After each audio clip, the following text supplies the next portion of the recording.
नमस्कार दोस्तों। GK by Tejpal sir online YouTube channel के ऊपर मैं तेजपाल सिंह आप लोगों का हार्दिक स्वागत करता हूं।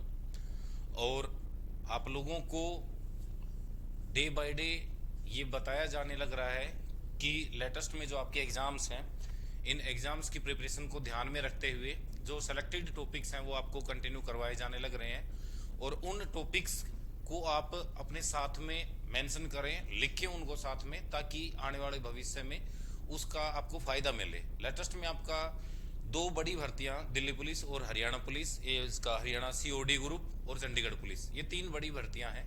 तो इनमें आप लोगों का जो जीके का सिलेबस है वो कोशिश कर रहे हैं कि जल्दी से जल्दी आप लोगों का कवर अप हो। तो आप लोग साथ के साथ अपना जो नोट्स का प्रिपरेशन है वो भी जारी रखें। और ये क्लासेस आप ऑफलाइन मोड में भी प्राप्त कर सकते हैं, जिसके बारे में मैंने कल भी आपको बताया था कि हमारी ऑफलाइन क्लासेस जो हैं प्रयास education hub, Narnaul bus stand के सामने विजय हॉस्पिटल के पास, सुबह 9:15 बजे बैचेज वहाँ शुरू हो जाते हैं और 2 बजे तक क्लास चलती हैं। तो अगर जिस कैंडिडेट को ऑफलाइन बैचेज लेने हैं या ऑफलाइन अपना जो कोर्स कंप्लीट करना है, एग्जाम्स के मद्देनजर रखते हुए हमारी ये पॉसिबिलिटी होगी कि बहुत ही कम समय में जल्दी से जल्दी आप लोगों का सिलेबस कंप्लीट करवाएं और रिवीजन करवाएं, ताकि आने वाले एग्जाम्स में आपको उसका फायदा मिले। तो चलो देर ना करते हुए आज अपना जो टॉपिक है आज का उसके बारे में डिस्कस करते हैं। कल हमने भारत का भौगोलिक संरचना का जो टॉपिक था वो कंप्लीट किया था और उसके क्वेश्चंस थे वो भी हमने कंप्लीट किए थे। आज का आपका टॉपिक थोड़ा बड़ा रहने वाला है, तो एक तो इस टॉपिक की साथ ही साथ अपना जो वर्कआउट है वो जरूर करें, ताकि बाद में आप लोगों को नोट्स वगैरह का प्रॉब्लम ना हो। और रनिंग क्लास का जो भी आपको डाउट होता है वो आप कमेंट के माध्यम से बताया करो। जो भी आपका कोई भी थ्योरी में प्रॉब्लम होती है, कोई स्टेटमेंट आपको समझ में नहीं आती है, वो कमेंट के माध्यम से अगर आप बताओगे नहीं तो हमें उसका मालूम नहीं चलेगा। तो अगर आपको वीडियो अच्छी लगी तो लाइक करें, शेयर करें और अपने साथियों तक पहुंचाएं, चैनल को सब्सक्राइब करें। चलो आज का टॉपिक शुरू करते हैं। टॉपिक का नाम है आपका सौरमंडल। सौरमंडल, इसका मतलब ये है कि जो हमारा सौर परिवार है, मींस सूर्य और उसके साथ की जो पूरी फैमिली है, उसको हम क्या बोलते हैं? सौरमंडल बोलते हैं। अब पहला क्वेश्चन ये खड़ा होता है कि सौरमंडल जो है वो कैसे बना, कब बना और किसने बनाया। तो अलग अलग जो विद्वान थे, जो खगोल शास्त्री थे, उनके अलग अलग इसके मामले को लेके मत रहे और उन मतों में से कुछ एक को हमने माना जो ऑथेंटिक थे, जिनके बारे में जिन्होंने पूरा प्रमाण दिया कि हाँ सौरमंडल की उत्पत्ति इस कारण से हुई है। ठीक है, तो इसमें पहला क्वेश्चन आपका क्या बनता है कि जो सौरमंडल को हम पढ़ते हैं, सौरमंडल के अध्ययन को क्या कहा जाता है? भाई सौरमंडल का जो अध्ययन है उसको बोलते हैं कोस्मोलॉजी। सौरमंडल के अध्ययन को कोस्मोलॉजी कहा जाता है, जिसमें हम सौरमंडल की संरचना, सौरमंडल का बनावट के बारे में डिस्कस करते हैं कि कैसे सौरमंडल आपका बना और कैसे ये इसमें क्या क्या चीजें हैं, कौन कौन से जैसे तारे आएंगे, उल्फा आएगा, धूमकेतु आएगा, ये सारी जो चीजें हैं इन सब के अध्ययन को हम क्या बोलते हैं? कॉस्मोलॉजी। मींस सौरमंडल की पूरी जानकारी का जो नाम है उसको हम कॉस्मोलॉजी बोलते हैं। अब पहला पॉइंट ये आता है कि इस सौरमंडल के बारे में, ये बना कैसे सौरमंडल, इसके बारे में हमें कैसे पता लगा?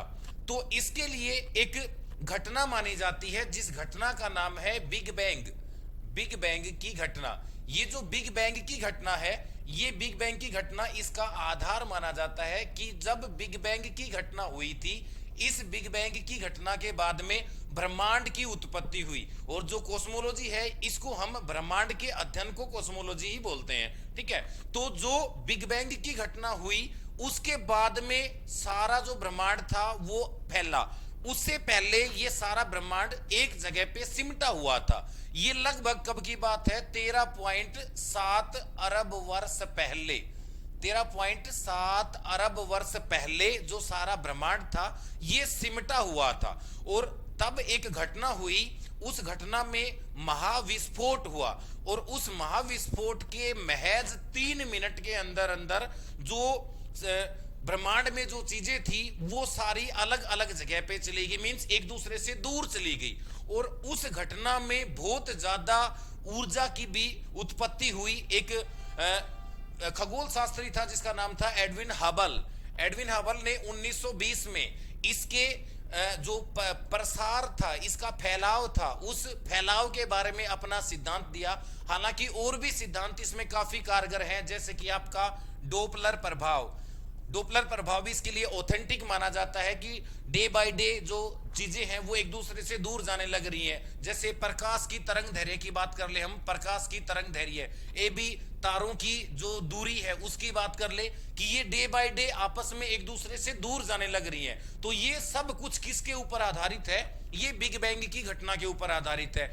आप लोगों से बेसिक जो क्वेश्चन पूछेगा वो क्या पूछेगा कि ब्रह्मांड के विस्तार का कारण या किस सिद्धांत को ब्रह्मांड के विस्तार का कारण कहा जाता है?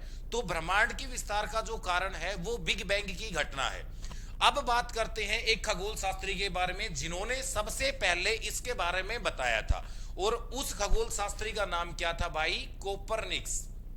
कोपरनिक्स कोपरनिक्स जो थे 1473 में इनका जन्म हुआ था पोलैंड में, और इन्होंने सबसे पहले सटीक विवरण दिया था कि जो ब्रह्मांड है वो क्या है। और उन्होंने ये बताया कि जो ब्रह्मांड में जो सूर्य है, जो सौरमंडल में सूर्य है वो बीच में है, और इसके अलावा बाकी जो ग्रह हैं सारे के सारे वो सूर्य के चारों तरफ चक्कर लगाते हैं। हालांकि इससे पहले भी दो खगोल शास्त्री ऐसे रहे जिनको इसकी थ्योरी से पहले सही माना जाता था, और उनमें से प्रमुख खगोल शास्त्री का नाम आता है अरस्तु और टोलमी। अरस्तु और टोलमी, इन दोनों ने अपना जो पोस्टुलेट या जो थ्योरी दी थी, उस थ्योरी में इन्होंने ये लिखा था कि पृथ्वी बीच में है और बाकी सब सूर्य और बाकी जो अन्य ग्रह हैं वो सारे पृथ्वी के चारों ओर चक्कर लगाते हैं। और आपको पता है उस समय यूरोप में जो धर्म की जो व्यवस्था थी या जो धार्मिक जो भावनाएं थी वो चरम सीमा पे थी, और ये लगभग चर्च घोषणा करता था, किसी भी चीज का जो अनाउंसमेंट होता था वो चर्च करता था कि क्या होने वाला है। मींस किसी को ये तो पता नहीं था कि आगे सौरमंडल में या ब्रह्मांड में क्या बदलाव होगा। जो चर्च में जो पादरी होता था उसने जो बोल दिया सब लोग उसी को मान लेते थे कि यही चीज सत्य है, ठीक है। लेकिन कोपरनिक्स ने इन दोनों की जो थ्योरी थी उस थ्योरी को गलत साबित किया कि ऐसा नहीं है कि पृथ्वी बीच में नहीं है, सूर्य बीच में है, और पृथ्वी जो अन्य ग्रह हैं ये सारे उसके अपोजिट है, मींस उसके बाहर बाहर घूमते हैं ये। तो मींस केंद्रक जो माना वो किसको माना? सूर्य को माना। ब्रह्मांड का केंद्रक माना किसको? सूर्य को माना। और उसमें उसने ये बताया कि ये बीच में है और बाकी जो है ग्रह वो इसके चारों तरफ घूमते हैं। हालांकि बाद में एक वैज्ञानिक या खगोल शास्त्री और भी आएगा जिसका नाम होएगा केपलर, और वो बताएगा कि ग्रहों की गति के बारे में कि कैसे कैसे घूमते हैं, उनके पाथ के बारे में बताएगा, उनका जो रास्ता है घूमने का वो कैसे कैसे है। तो चलो अगला क्वेश्चन इसके बारे में डिस्कस करते हैं कि जो कोपरनिक्स था उसने सबसे पहले इसके बारे में बताया, और ये बताया कि जो सूर्य है वो किसका काम करता है? केंद्रक का काम करता है। बाकी जो पृथ्वी है वो केंद्रक का कार्य नहीं करती। अब कुछ एक लोग जो थे वो इसकी थ्योरी को मानने को बाध्य नहीं थे, उन्होंने मानने से मना कर दिया कि ये गलत है। और क्यों गलत है? क्योंकि उस समय जो चर्च का पादरी जो बोलता था वही चीज सत्य होती थी, और इन्होंने अपने आप को उस लेवल पे रिप्रेजेंट किया कि जो मैं बोल रहा हूं वो सही है, लेकिन इसकी बात को अनसुना किया गया। बाद में जब इसकी मृत्यु के बाद में एक दूसरा खगोल शास्त्री था जिसने इसके बारे में पूरा बताया, पूरा विवरण दिया, और उसका नाम क्या था भाई? केपलर, ठीक है। केपलर ने ग्रहों की गति के बारे में बताया कि जो सारे ग्रह हैं, ये सारे के सारे जो ग्रह हैं, सूर्य इसके साथ में जितने भी प्लैनेट्स हैं, ये सारे दीर्घवर्ताकार रास्ते पे चक्कर लगाते हैं। मींस एक इंग्लिश में इसको बोलते हैं इलिप्टिकल पाथ में चक्कर काटते हैं ये सारे के सारे। और जो सूर्य है वो दीर्घवर्ताकार के किसी फोकस पे रहता है, ठीक है। और केपलर ने इसको सिद्ध भी किया, और जब ये सिद्ध हुआ तो यहां से हमें ये पता लगा कि जो ग्रहों की गति है वो कैसी है। मींस ग्रहों की जो गति है वो कैसे कैसे चक्कर लगाते हैं। बाद में 1609 में एक खगोल शास्त्री और था जिसका नाम था भाई गैलीलियो। गैलीलियो गैलीलियो ने 1609 में दूरबीन का आविष्कार किया था।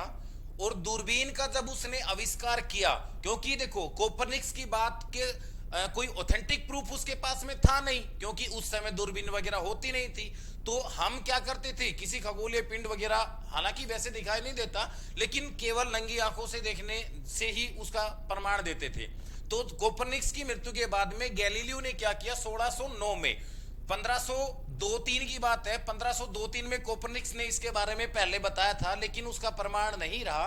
और 1609 में जब गैलीलियो ने दूरबीन का आविष्कार किया, हालांकि अगर आप लोगों से पूछा जाए कि दूरबीन का आविष्कार किस देश में हुआ, तो दूरबीन का आविष्कार किस देश में हुआ था भाई, हॉलैंड में हुआ था। वर्तमान में हॉलैंड का नाम क्या बोलते हैं भाई, नीदरलैंड। नीदरलैंड बोलते हैं हॉलैंड को, नीदरलैंड। कई बार आप लोग याद रखना कि एग्जाम में देश और उनकी कैपिटल का भी क्वेश्चन आपसे पूछा जा सकता है, पूछा जाता भी है आप लोगों से कि कोई भी देश आपको दे देगा और ये पूछेगा कि इस देश की कैपिटल का, राजधानी का नाम बताएं।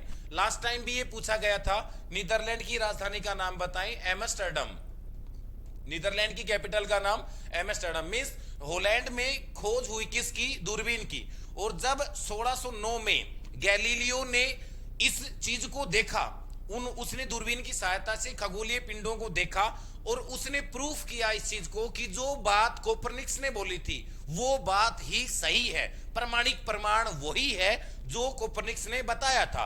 और उसके अनुसार भी जो अरस्तु और जो टोलमी था, उन दोनों की जो थ्योरी थी उसको उन्होंने नामंजूर किया कि वो जो बात अरस्तु ने और टोलमी ने बोली थी वो थ्योरी सही नहीं है, और जो कोपरनिक्स ने बोला वो बात सही है।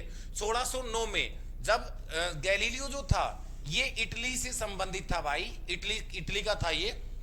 इसने प्रूफ करने के बाद में कोपरनिक्स को क्या कहा गया, खगोल शास्त्र का जनक कहा गया, कि उन्होंने जो बात बोली थी वो सर्वमान्य सत्य है, सही है, इसलिए उनको क्या कहा गया, खगोल शास्त्र का जनक कहा जाता है। ये जो क्वेश्चन मैंने आपको बताया इसको आप अंडरलाइन कर लेना। लगभग 2-3 एग्जाम्स में रिसेंट में ही ये जो क्वेश्चन है ये पूछा भी जा चुका है कि खगोल शास्त्र का जनक किसे कहा जाता है। ठीक है, तो ये जो खगोल शास्त्र का जनक था ये कोपरनिक्स को इसलिए माना गया था कि उसने जो थ्योरी बताई थी उस थ्योरी को प्रूफ किया, किसने, गैलीलियो ने, कि हाँ जो कोपरनिक्स ने जो थ्योरी बोली थी वो सही है। ठीक है, उसके बाद में अगला जो आपका स्टेटमेंट है उसके बारे में डिस्कस करते हैं। और हाँ, आप लोगों को एक चीज और भी मैं बता दूं कि गैलीलियो ने एक बुक भी लिखी थी, उस बुक का नाम था the dialogue of the principles, the dialogue of the principle system of the world. ठीक है, ये बुक हालांकि एसएससी की जो एग्जाम्स है इनमें तो लगभग पूछी ही जाती है, और कई बार सीधा आप लोगों को ये भी बोला जाता है, बुक का नाम दिया जाएगा, ये पूछेगा कि इस बुक के राइटर का नाम बताओ, किसने लिखी थी। तो ये बुक जो थी ये किसने लिखी थी, ये गैलीलियो ने लिखी थी। इस बुक का नाम याद रखना,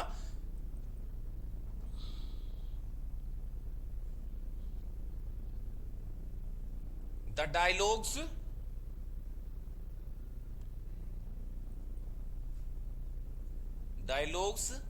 of the principle systems, the dialogues of the principle of the system of world. ये जो किताब थी ये किताब लिखी थी किसने, गैलीलियो ने। और इसी किताब को अपना माध्यम बनाया था उन्होंने इस अपनी थ्योरी को प्रूफ करने के लिए, जो दूरबीन के द्वारा जो खोज की उन्होंने, कि जो खगोलीय पिंड है उनके बारे में बताया। ठीक है, अब बात आती है एक और स्टेटमेंट की। अब पहला जो आपका स्टेटमेंट आता है उसमें हम बात करते हैं आकाशगंगा की। आकाशगंगा,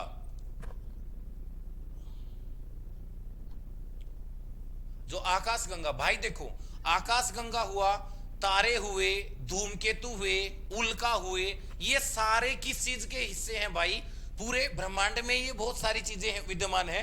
तो पहला पॉइंट आता है आकाशगंगा क्या होती है, तारे क्या होते हैं, उल्का क्या होते हैं, धूमकेतु क्या होते हैं, ये सारी चीजें इनके बारे में डिस्कस करते हैं। तो ये जो सारी की सारी जो है इनमें अपना जो पहला पॉइंट आता है वो आता है आपका तारे का और आकाशगंगा का, आकाशगंगा और तारे। तो पहला पॉइंट आता है तारे, क्या जो तारा होता है वो क्या होता है।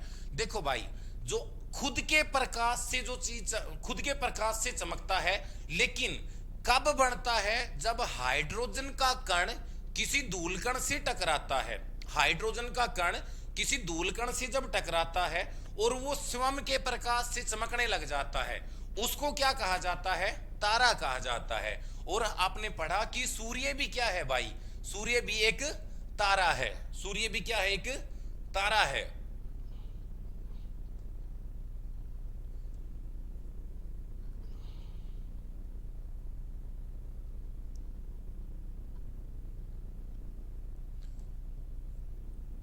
सूर्य भी एक तारा है, ठीक है। अब अगला जो स्टेटमेंट है उसके बारे में बात करते हैं। तो हमने क्या पढ़ा कि जब कोई आकाशीय पिंड या धूल हाइड्रोजन का कण जब किसी धूल कण से टकराता है तो वो क्या बन जाता है, अपने प्रकाश से चमकने लगता है, उसको हम क्या बोल देते हैं, तारा बोल देते हैं। और जब बहुत सारे तारे इकट्ठे हो जाते हैं एक ग्रुप में, ठीक है, हालांकि उनका आकार अलग अलग भी हो सकता है। जैसे मान लो किसी आकाशगंगा का आकार ऐसा हो गया, किसी आकाशगंगा का आकार ऐसा हो सकता है। जैसे अपनी जो आकाशगंगा है उसको हम क्या बोलते हैं, सर्पिलाकार, मींस सांप के आकार की। और इसमें सारे में क्या होते हैं भाई, आकाशगंगा में सारे में तारे होते हैं। अगर हम ब्रह्मांड की बात करें तो ब्रह्मांड में लगभग कितनी आकाशगंगाएं हैं, 100 अरब। ब्रह्मांड में कितनी आकाशगंगाएं हैं, 100 अरब आकाशगंगाएं हैं ब्रह्मांड में। और एक आकाशगंगा में अगर आपसे तारे पूछता है कि एक आकाशगंगा में लगभग कितने तारे होते हैं, तो भाई एक आकाशगंगा में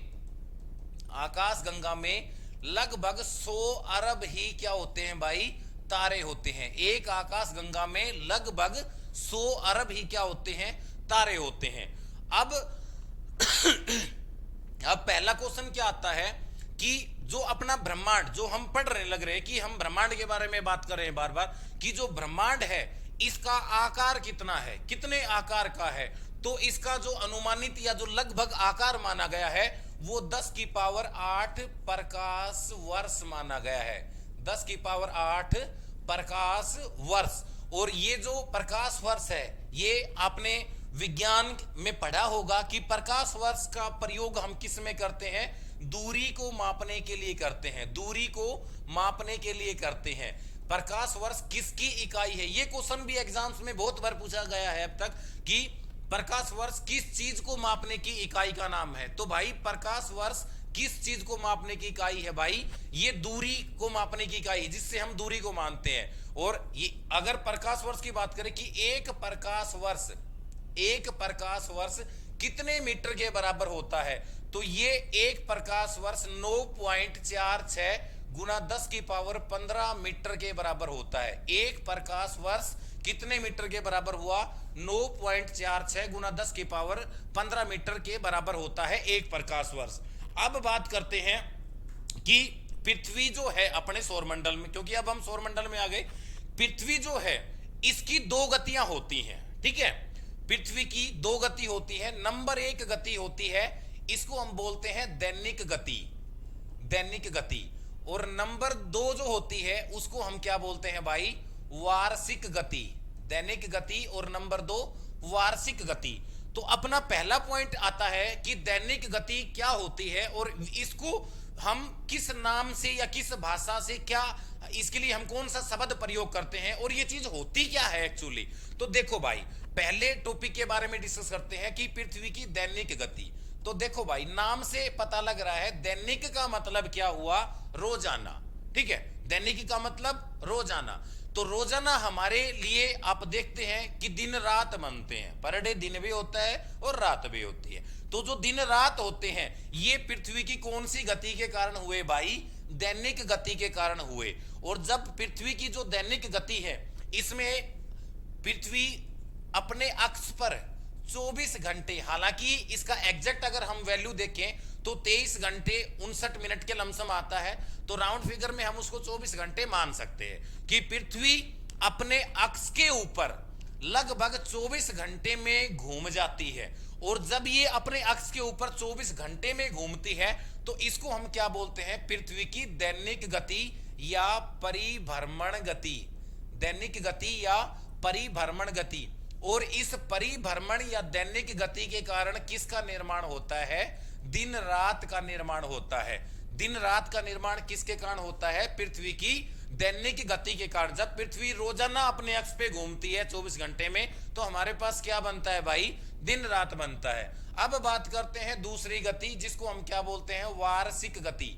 वार्षिक, इसका मतलब क्या है, वर्ष में एक बार, वर्ष में एक बार। वर्ष में एक बार का मतलब क्या हुआ, ये आपका सूर्य हो गया, मान लो सूर्य के चारों तरफ जो पृथ्वी है, ये आपकी पृथ्वी हो गई। तो पृथ्वी जो है ये सूर्य के चारों तरफ जब चक्कर काटती है, ये पूरे वर्ष में एक चक्कर को पूरा करती है। लगभग हम इसको क्या मानते हैं, 365 दिन।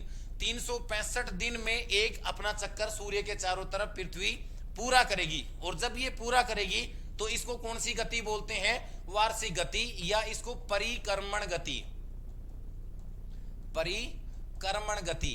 अब जो एग्जामिनर है वो आप लोगों से क्या पूछेगा कि एक नाम देगा आपको, ये बोलेगा कि जैसे ऋतुएं क्यों बनती हैं, ऋतुएं किस कारण बनती हैं, या दिन रात किस कारण बनते हैं, कौन सी गति के कारण बनते हैं, या ऋतुएं किस कारण बनती है। तो उसका आंसर एक आता है कि पृथ्वी की जो परिक्रमण गति है, परिक्रमण गति के कारण हमारे पास क्या बनता है भाई, ऋतुएं या मौसम बनते हैं, ऋतुएं या मौसम बनते हैं। ठीक है भाई। अब बात करते हैं कि सौरमंडल के जो ग्रह हैं उनके बारे में। तो सौरमंडल में आपने पढ़ा कि जो सूर्य बीच में है और उसके अलावा जो पहले 9 ग्रह थे, एक प्लेटो जिसको बोना ग्रह भी बोला गया था, हाल फिलहाल में उसको ग्रहों की संख्या या श्रेणी से हटा दिया गया है। और 8 जो ग्रह है वो वर्तमान में अपने पास में सूर्य के, क्योंकि सूर्य तो क्या है, ग्रह थोड़ी है, सूर्य तो एक तारा है भाई। ठीक है। और ये किसका बना हुआ है, हीलियम का, हाइड्रोजन का जो गैसों का संलयन है उसी से तो बना है। तो सूर्य क्या हो गया, एक तारा हो गया। और ग्रह कितने हो गए इसके अलावा, 8। इसका सिंपल क्वेश्चन क्या पूछेगा, सबसे बड़ा ग्रह सौरमंडल का कौन सा है, मींस आकार की बात करने लग रहे हैं हम। सबसे बड़ा ग्रह कौन सा है भाई, बृहस्पति। सबसे बड़ा ग्रह बृहस्पति। सबसे छोटा ग्रह कौन सा है, बुध ग्रह। सबसे छोटा ग्रह बुध ग्रह। देखो बेटा भाई, रोजाना जो आपको क्लास पढ़ाया जा रहा है आप उस क्लास को डे बाय डे साथ में रिटर्न करें। और मैं अभी भी आप लोगों को एक बात बोलता हूं कि अगर कोई भी डाउट होता है तो आप लोग प्लीज उस डाउट को हमारे तक कमेंट के माध्यम से पहुंचाया करो, ताकि आपका डाउट दूर किया जा सके और आने वाले एग्जाम्स में आपको फायदा हो। और ये जो आपका YouTube चैनल है इसको आप सब्सक्राइब कर सकते हो, क्योंकि इसके ऊपर आपको कुछ टॉपिक जो आपका ऑफलाइन जो क्लासेस हैं उनमें मान लो अलग चलने लग रहा है और ऑनलाइन में आपका अलग चलने लग रहा है। दोनों के माध्यम से हमारा सिर्फ टारगेट एक है कि कम से कम समय में ज्यादा से ज्यादा आपकी तैयारी करवा दी जाए, ताकि वो आपके एग्जाम में काम आए। ठीक है। इनके आकार के बारे में आजकल एक क्वेश्चन चलन में है काफी, ग्रहों का आकार के बारे में उतरते क्रम या चढ़ते क्रम का क्वेश्चन पूछेगा कि इनको उतरते क्रम में या चढ़ते क्रम में व्यवस्थित करें, रखें मतलब। तो अगर हम उतरते क्रम की बात करें तो सबसे बड़ा ग्रह कौन सा है अपना, बृहस्पति। बृहस्पति के बाद में कौन सा ग्रह है भाई, शनि। शनि के बाद में आएगा आपका अरुण ग्रह। अरुण ग्रह के बाद में आएगा आपका वरुण ग्रह।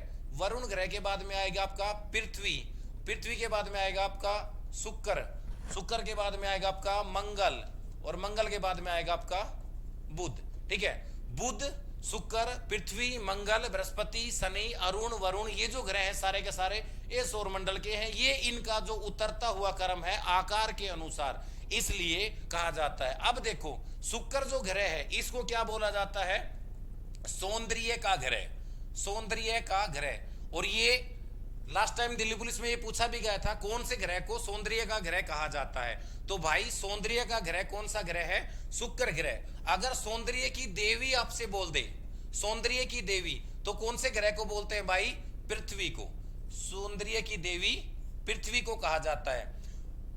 अगर हालांकि क्वेश्चन में पूछेगा नहीं, लेकिन फिर भी अगर आपसे पूछे कि क्यों कहा जाता है इसको सौंदर्य का ग्रह क्यों बोलते हैं, तो जो सौंदर्य की देवी है वेनिस, उसके नाम के ऊपर इसको क्या कहा जाता है, सौंदर्य का ग्रह। जो आपका शुक्र ग्रह है सबसे चमकीला ग्रह भी इसको कहेंगे हम। जब पूरा आपका सौरमंडल का जो 1 बाय 1 ग्रहों की क्लासेस जब हम पढ़ेंगे तो इसके बारे में बताएंगे।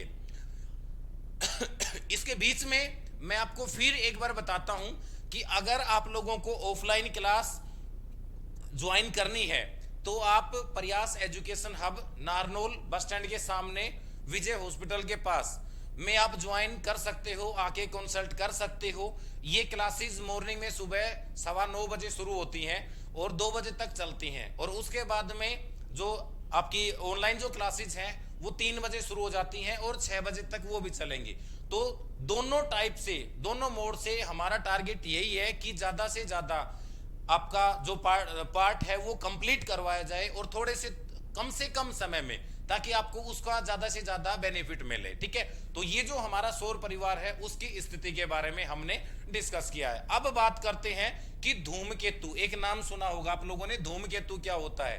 देखो भाई, धूमकेतु ये क्या होता है, एक आकाशीय पिंड होता है, आकाशीय पिंड होता है धूमकेतु, जिसके चारों तरफ क्या होता है, बहुत सारा धूल जमा होता है, डस्ट जमा होता है बहुत ज्यादा। इसको हम क्या बोलते हैं, धूमकेतु बोलते हैं। इसका एक नाम और भी आता है जिसको क्या बोलते हैं, पुच्छल तारा। धूमकेतु को दूसरा नाम क्या बोलते हैं, पुच्छल तारा। तो ये आकाशीय पिंड के रूप में ही इसको जाना जाता है। तो आज का जो आपका टॉपिक था उसके बारे में हमने सिंपल उसकी जो भाषाएं थी उनको हमने पढ़ा है। इतना बड़ा टॉपिक नहीं था, हालांकि ये अगली जो क्लासेस आएंगी उनमें 1 बाय 1 इसके जो क्वेश्चंस हैं वो भी हम पढ़ेंगे, और इनका जो पार्टीशन है, इसका जो पार्टीशन है वो बड़े वास्ट लेवल पे है। तो कोशिश ये करना कि आज हमने इसका बेसिक परिचय पढ़ा है, ब्रह्मांड का, सौरमंडल का जो बेसिक जानकारी है वो हमने पढ़ी है। अगली क्लास जो होगी आपकी उसमें इनका 1 बाय 1 जो पोर्शन होगा उसको हम उठाएंगे। अगर आपको वीडियो अच्छा लगा हो तो वीडियो को लाइक करें, शेयर करें और चैनल को सब्सक्राइब करें। ठीक है, आपका दिन शुभ हो, धन्यवाद।